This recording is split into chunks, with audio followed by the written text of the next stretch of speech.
Hello, everybody, and welcome to Iconic 24. I'm Destiny Vargas, and I'm a trainer here at Vagaro. We've got great sessions for you today, but first, a little housekeeping. There are Iconic 24 sessions on Mondays throughout September, so tune in to as many as you can for the best business tips and to meet all of our Icon coaches.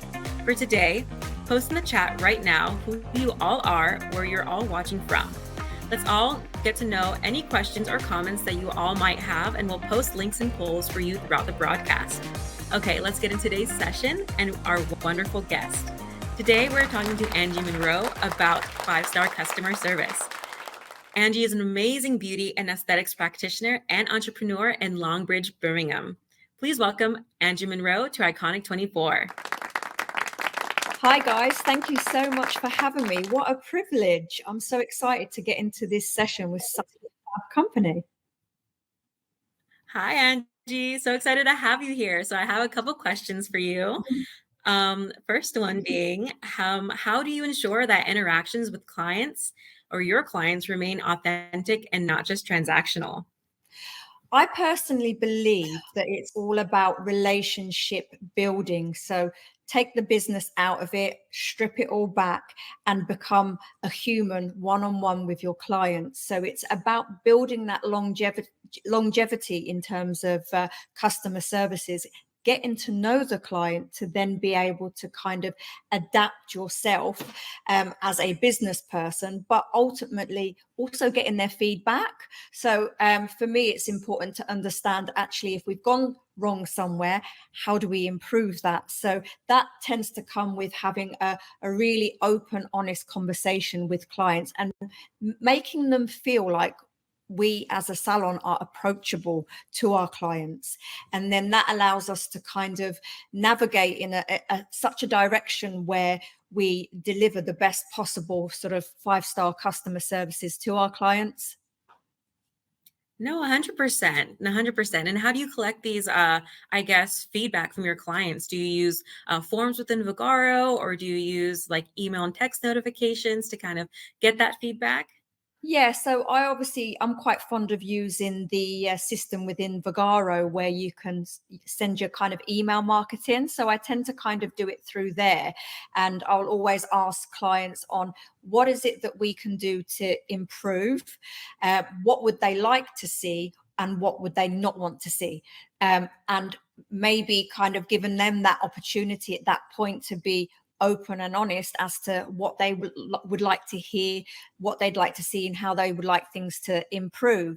But ultimately, it's one-to-one, isn't it, as well, with the types of treatments that I offer.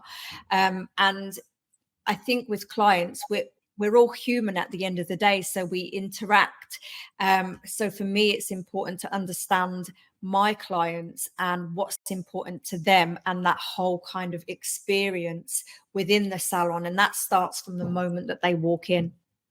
No, 100%. I mean, as a client, it's always good to have your voice heard, especially being in the mix of so many different customers that you might have.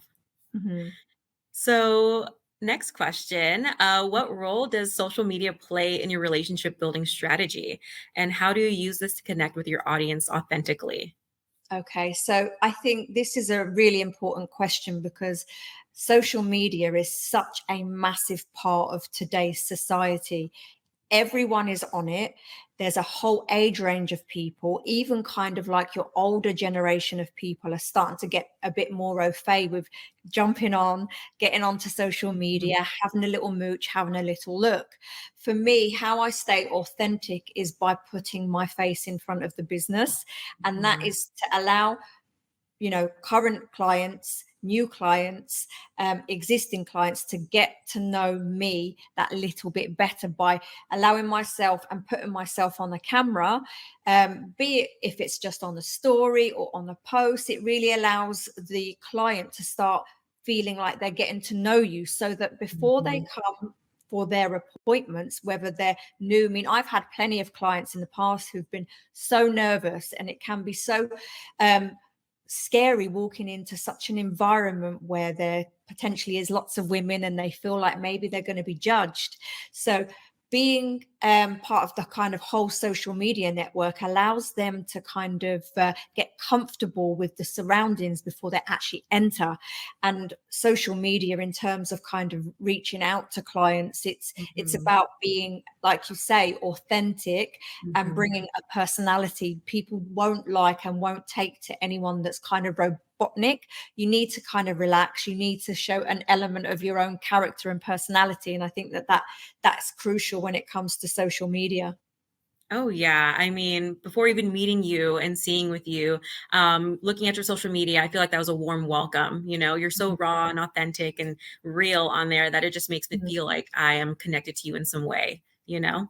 I think this industry is, there's a lot of people that aren't always allowing themselves to be themselves. Hmm. And that's where I think there's that little bit of downfall. If Yeah. people were just, as you say, a bit more raw, a bit more honest, let people Hmm. see the good, the bad, and the ugly. I think now with social media, I think that before we had to kind of stay quite, straight laced, and you couldn't do this and you couldn't do that. But actually, when you see someone going through like life scenarios, it allows them to connect with you better than what they would have done before. Oh, 100%. Yeah. And I know that you mentioned previously that you use email and text marketing. So, I mean, how do you use these to personalize your communication with customers to make them feel valued? Or if there's anything else that you try to incorporate within your business to make your customers feel valued? Yeah, absolutely. So, for me, it's all about sort of that value. And for example, let's say if we was to do an aesthetic treatment, so I've injected somebody's lips, they're very, very nervous, it's the first time they're ever having it done. So for me, it's all about making them feel comfortable. So I'm quite good at tuning into clients and understanding if they are feeling a little bit inferior. So I will take them down a path of making them feel relaxed by explaining everything to them. But where text messaging and emailing comes into it, it allows me to kind of then connect with them afterwards. So I have a 100% rule where after I've injected someone, particularly because obviously of the risks that are involved in that, I want them to know that I care, because Mhm. a lot of people will just inject and don't care. So I will always follow up every single person I've ever injected in my whole career. I've followed up with a text message for 3 days after injecting. How are you doing? This is how you're going to feel. So that then in turn makes them feel more valued, because I'm caring about them. And it's not just because I'm doing it because I'm doing it. It's actually, I need to know that you're okay.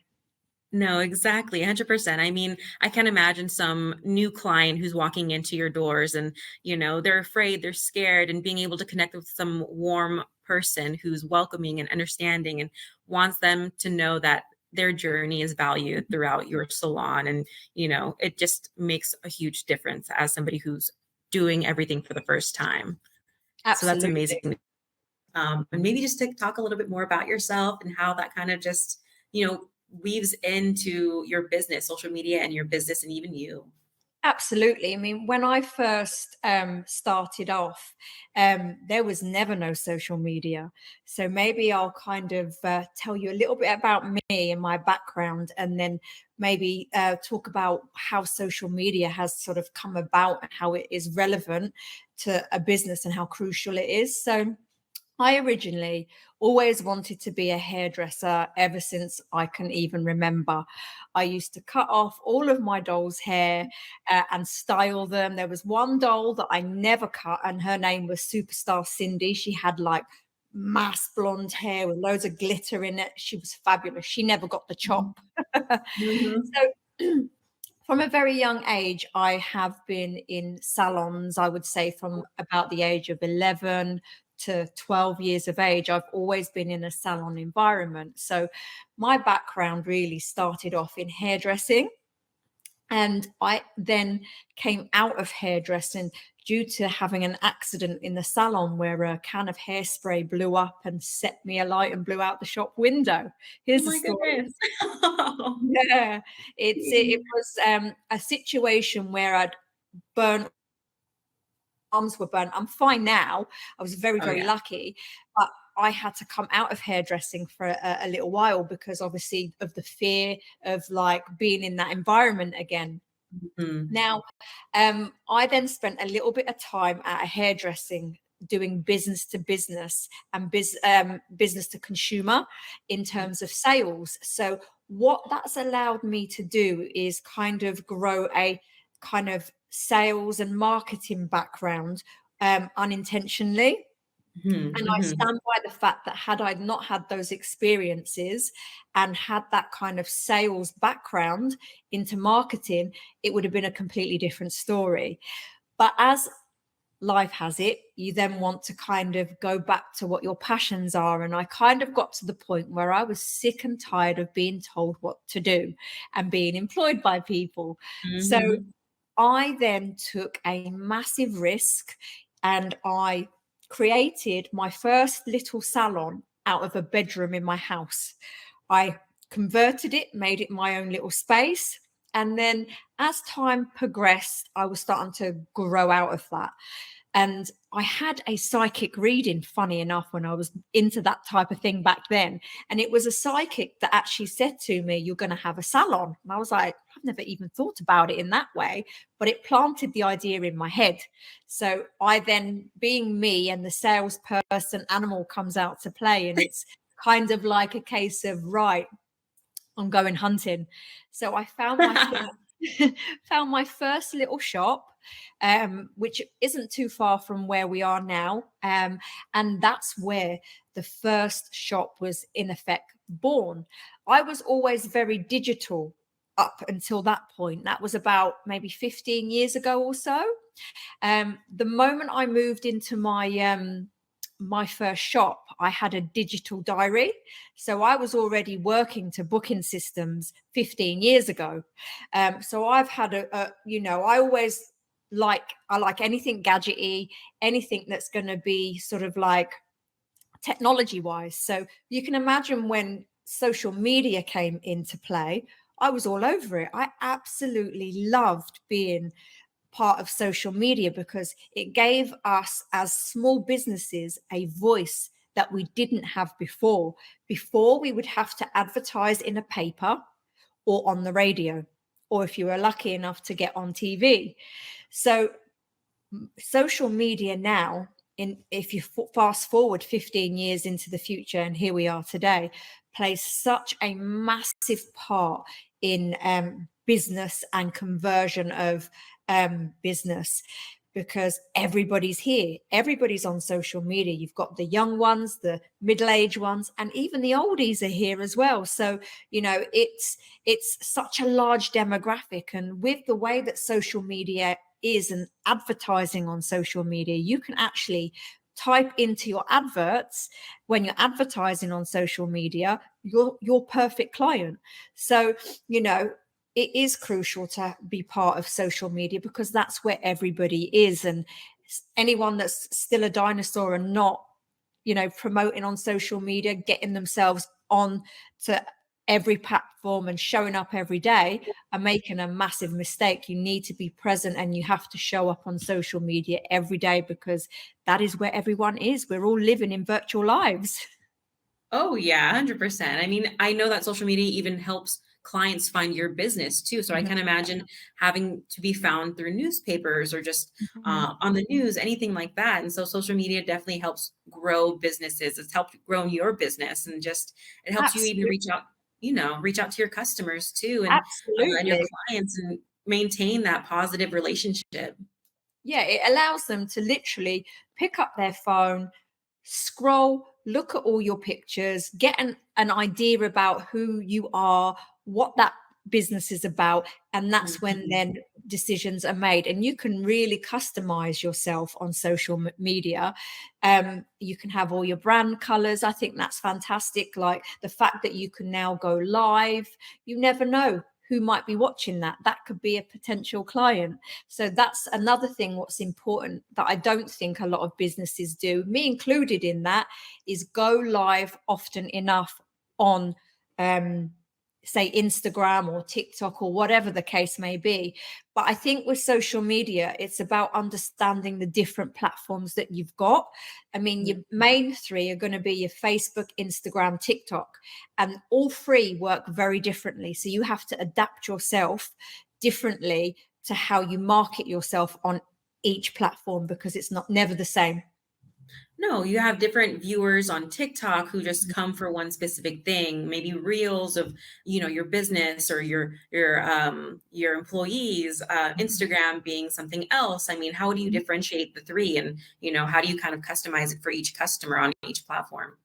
Yeah, that this is it, isn't it? It's tricky, because I think because of how fast social media is moving, you're having to kind of move with it and adapt yourself at the same time. I mean, the biggest thing I guess I've noticed is a massive difference between TikTok and Instagram.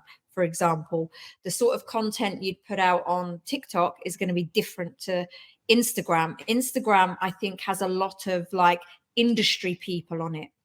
Whereas, especially in the hair, beauty, aesthetics industry, then you've got obviously TikTok, where it's the wild, wild west. You literally can be followed by anyone in the world. So your audience, I feel, can be bigger on TikTok if worked correctly. So it's about adapting the content. And I think with TikTok, for example, it is just scroll, and the attention spans of people these days is a lot smaller than what it used to. So you have literally a couple of seconds on TikTok to gauge them. You've got a hook. There has to be a hook on Instagram to get them to stop and watch. And it's almost like you have to tell a story. I'm learning that at the moment on my personal TikTok. I'm pushing boundaries on it. I'm working out. It's almost like a social experiment. I'm working out what baits, what doesn't, in order then to know how to adapt myself within the business TikTok. Whereas I think Instagram is more informative. It's there's information. People are just wanting to look and view. There's a different kind of interaction on TikTok than Instagram, for sure. Oh, 100%. I mean, do you personalize any type of communication that you have using social media? Like, do you reach out to your clients through Instagram sometimes? Or, I know sometimes clients reach out to you asking questions in your DMs, or even through TikTok. Or what's your main form of communication with customers to make them feel valued with social media, Absolutely. I guess? Absolutely. I mean, obviously, there's going to be lots of existing clients who are going to be following, say, the salon page on Instagram. So I make sure that I do interact. Sometimes I'll see the stories, and they might be, having a mental health day where they're feeling down and they've popped up a story. I think it's important to be like, "Are you okay, babe? Like, is there anything I can do?" Do you know what I mean? And that's Yeah. just genuinely coming from a caring place, because you've got that relationship with them.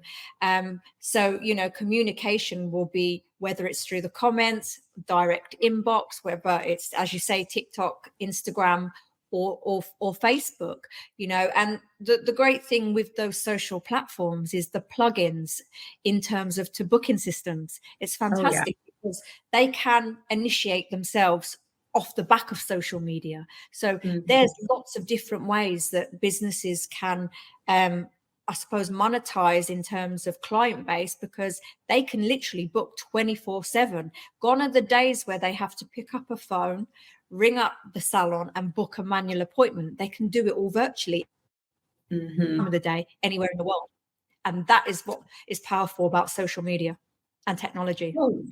Oh, yeah, it just makes it so much easier. It just makes it so much easier to connect with them, to make it seem like you're their friend, and just connect. And maybe, I know that you've made friends, especially over social media and through your business too. So I mean, like, it just makes everyone just connected just like that, you know?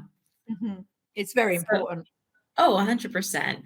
And I mean, on your end, in your industry, are there any maybe common reasons why customers might leave or want to leave? And how do you address these issues proactively to make sure that maybe if one of the reasons why they want to leave is that they're not really satisfied, or maybe that there's miscommunication or something like that, to kind of make them feel like they wanted to leave the industry that they were getting serviced from? Absolutely. And I think a lot of that comes down to communication. Um, Mhm. Sometimes we're not always perfect. Sometimes we are humans, we have a bad day and we might miss a trick. And I think it's when you've built a relationship with a client and they've been coming to you time after Mhm. time after time, they get to understand what's normal, what isn't, and what might be happening in the background. So Mhm. I think it's important that as a business, as a general, where it's obviously whether it be myself or my staff, we have to hold a level of like they're coming into us to have an experience. So it is our duty and our job to make them feel great the moment they walk through the door. I think as soon as that slips and they don't feel valued and you don't give that the same treatment every single time, minus maybe a couple of blips, life happens, that's when Mhm. there's a problem. And that's where it goes wrong. It's about being self-aware within yourself and as a business and as a salon. And everyone within the team needs to be singing from the same book. We need to have the same image when speaking and interacting with clients. And it's knowing our boundaries. Oh, 100%. I mean, being able to making sure that you and your employees and everyone that you're working with is just aligned with what you want to kind of put yourself out as a business and to your clients, and making sure that there is some type of relationship there. Mhm. So then how do you ensure that your team, especially with, 5-star customer service, is aligned with your customer like retention goals, or just aligned with anything that you guys might have? Yeah, absolutely. I think for me personally, in my own experience, obviously the team of girls that I have are much, much younger than me. So Mhm. therefore, when they're that young, they're moldable. So I've Yeah. got Els who works for me. She has been with me since she's 12. She's 18 now. So she's obviously been able to learn from me and mimic the way that I am. And that starts from leading from behind. Can't lead from the front. You have to be Mhm. behind, watching everything and making sure that that they're up to scratch. So really having a close relationship with your staff is crucial, because you need to be getting on. There can't be no politics within staff. So it's about choosing and having the right people in your team, because as soon as there's an off balance, that's when problems start. And that's when clients start seeing that kind of not so nice vibe. And that could be a factor as to why they might leave, because Oh, of an atmosphere. oh yeah, no, yeah. I mean, I love that saying that you're even mentioning before, the leading from behind, so that you're able to watch everything that's going on and even just guide them as well. I can imagine to myself being led from behind, like you're guiding them towards the right direction and what to do. And that's making your business just thrive, just making sure that everyone is aligned with what your values are when it comes to customers and their happiness and their satisfaction with the, what you output from your business. So I guess one last thing before we leave today is, I mean, what kind of advice would you give to someone who's new in your industry or new in a business overall about building and nurturing genuine relationships? I love this question because a lot of people think that they can get trained in, let's use aesthetics because it's quite popular in the UK. They think that they can get trained in aesthetics and that's it. But the biggest advice I would ever give someone is to ensure that it's one skill, getting the skill, but the other skill is all the other bits that are behind, i.e., your marketing. How do you market? How do you Mhm. gain clients? So, some sort of sales training. Like, had I not had my sales training prior, it would have been much harder. But because I worked to kind of like a numbers game in my mind, it makes it that little bit easier. So invest time in learning other things that aren't in your industry. Understand how marketing works, understand how to gain clients, what you need to do, how to kind of source clients. Where do you go? Where do you find them? It's about being proactive and educating yourself to a point where you when you're new, things start happening because you're making it happen. I think a lot of people get into this industry and think it's just going to come. And then they get disheartened because it doesn't come, it doesn't land on your lap.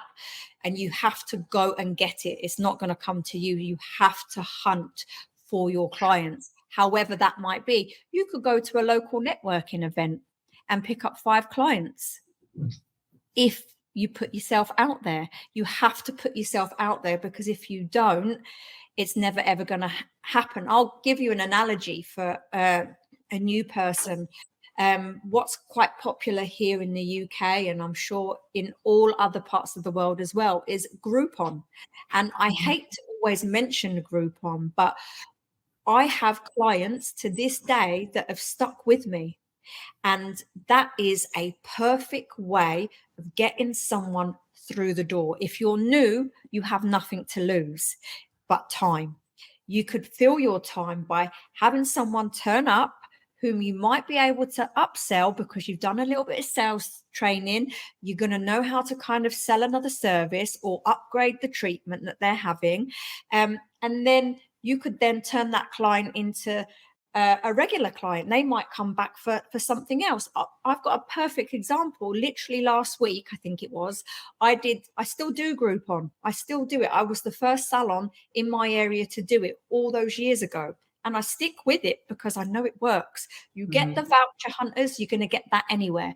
But at the end of the day, if you've got someone walking in through your door, that is a person that's a potential client. Rather than throwing an ad out there and hoping that it sticks, you're getting someone in. And this particular client came and had her microblading done, and I virtually didn't earn much from it, but she booked Botox. So that's £260 I would not have had I not had that client from Groupon. No, exactly. I mean, it kind of entices them to look in your service and class menu, your services and what you offer. And they're just like, you know what? Maybe I will get some Botox then while doing the microblading. I'll come back in. Absolutely. And the other thing I think is lose the ego. The biggest thing in this industry is walking into it with an ego. You have to leave that ego at the door, because it's not going to serve you or anyone well. You have to build great relationships within the industry, within clients and brands and stuff like that. You have to look at all sides and not bring the ego with it, because that's where I've seen it go wrong. Oh, yeah. Oh, 100%. I mean, I love the idea of you using Groupon to be able to grab individuals from different, I guess, platforms. Have you ever used, I guess, discounts or daily deals within Vagaro to even grab Yes, I have. Yeah. Yes. So that's a good point, actually. I'm glad you brought that up. So what I will do is always use Vagaro, the last minute deals, the daily deals, if I know that I've got a quieter week, because at the end of the day, we all have mixture in terms of diary, and different times of year will depend on how busy we are. But I will always use daily deals and say, right, this week only, you're going to get 30% off. Only if you book this week, though. So it's great for that, because it does work. It comes in, it notifies them, they get the email, and that then is a call to action for them to book that appointment. It's a great, great tool. That I love it.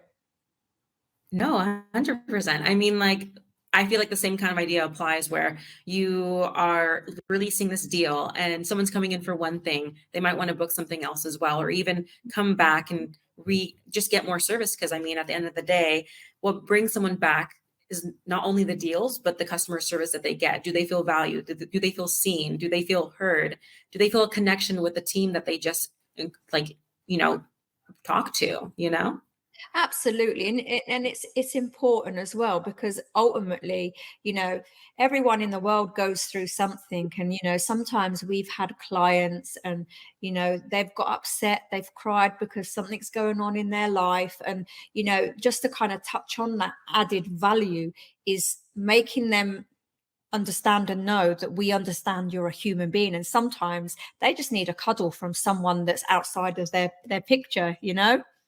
Oh yeah, yeah, no, definitely. Just being able to come into a different environment and just leave everything behind and just talk, just do something for them and talk to someone new. Absolutely. And it's just the smallest of little things that make a difference. You might think it's a little thing, but actually doing something small for a client that they're going to remember is that added value, and it's going that extra mile that maybe someone else hasn't done that. So, what does five-star customer service mean to you? Do you have your own kind of definition of what this looks like to you and how you offer that? Absolutely. I look at five-star customer services based on how I would want to see it. So if I'm Mhm. walking into an environment, I want to know that when I walk in, I feel welcomed, valued, happy to be seen. Um, and again, that kind of, it starts with that whole experience, doesn't it? It's making sure that the little things that you do, such as, oh, let me just take that coat for you, let me do this for you, would you like a drink, how was your day today, that is five-star. When I walk into a hotel, I am paying attention to every single little detail. So I take all those little details and then implement it in my world of hair, beauty, aesthetics. And I think the other thing that's important when it comes to five stars is complimenting people. How much do we not do that in this society now? So complimenting someone, making sure that they are you know they feel like, oh my god, she's just said I look really nice. They Mhm. may have been having such a bad day, but now they're going to feel like they're wonderful. And for me, it's all about, if they walk in a kind of certain way, and when they leave, if they're feeling and walking with a stride in their steps, smiling, we've delivered five stars. Oh yeah, a compliment can go a long way, especially offering a drink, asking how their day is. Mm. Whenever I walk into a salon and I'm offered, a cold drink or even asked a human interaction of how was your day, how are you doing today, it makes it lot less robotic and a lot more, you know, genuine. So Mhm. being able to incorporate that into a five-star service is very important. And I I guess think has Vagaro ever just made you feel like, this five-star service is what we have, or that you felt this way? absolutely. So I was once with Vagaro, oh my God, a few years back. And I used Vagaro for quite a long time. And then I stepped away for my sins. I should never have stepped away. And then I came back. And going by my experience from coming back and having already a booking system, having a lot of data, a lot of appointments already in the diary, for me, you guys took that stress away. So I didn't have to do anything. I handed you the details. You moved everything over my client database, all of my appointments, all of my services. And the team literally reached out so regularly in terms of making sure that everything was fine. So from my point of view, as a business, and it being, stressful, having to manage everything, having that taken off me has been absolutely fantastic, and I couldn't fault it in any capacity. I love that. I love that. I love hearing that we're able to provide that five-star service and that people were checking in on you from Mm. Vagaro, making sure that your transition back to Vagaro was great, that the software is working great for you as well. So But being able not even just that. Although I was quite up to date with systems and booking system, it was like stepping back in, but with loads more fun features.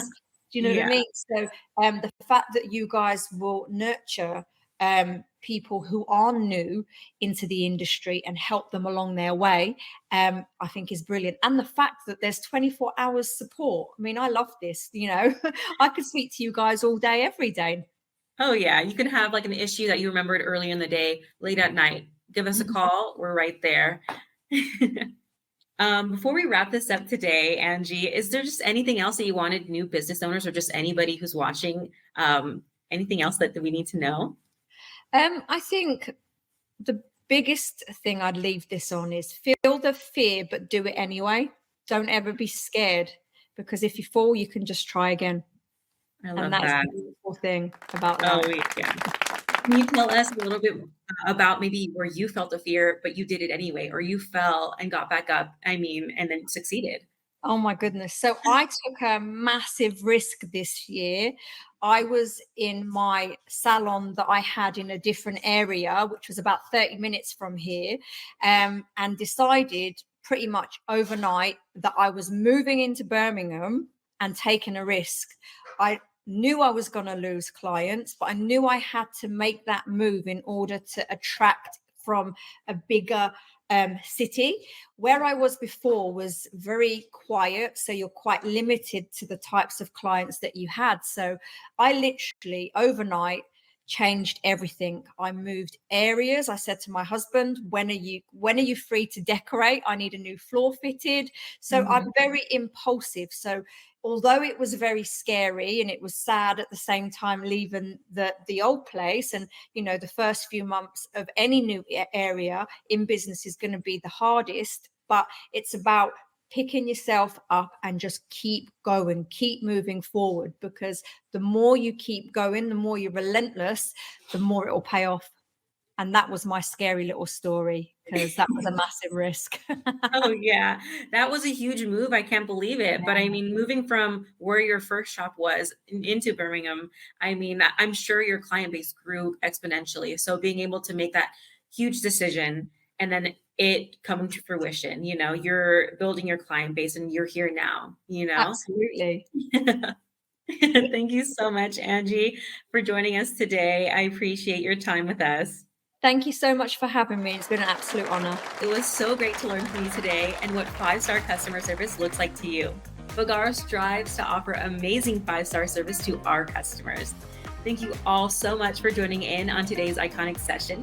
To see more amazing Iconic coaches and learn more about them, tune in every Monday in September.